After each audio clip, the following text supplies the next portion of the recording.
from Mr. Okay. Tassé. I'm really interested in what you talk about the issue of bypass routes that can be used by certain actors, because we have a lobbying code. It's very strong. We have the Conflict of Interest Act.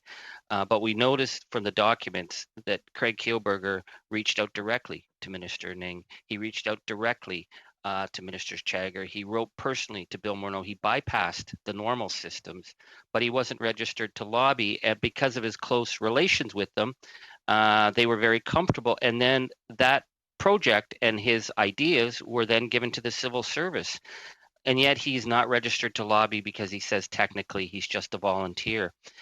Do you think that we need to have clear rules about lobbying so that these things would have been recorded and there would have been a better process, and it would have not gotten the civil servants, I think, compromised in the WE scandal? I totally agree. And let's say we say that Mr. Kielburger might be saying the truth, that he doesn't need to do so because of the fact that he's volunteering.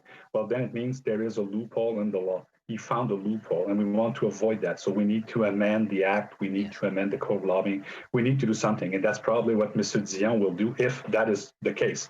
If not, well, probably Mr. Kielburger is actually reading the law in his own way, and he's misreading it. So it's one of the two. But I think that if it's true, well, that would be what I consider to be the worst case scenario. I mean, there was a loophole, and he found the loophole, and he's using it. So you want to make sure that if that's the case, there was a flaw in the law, then you need to change it automatically. You need to amend it in order to avoid that from happening. Thank you.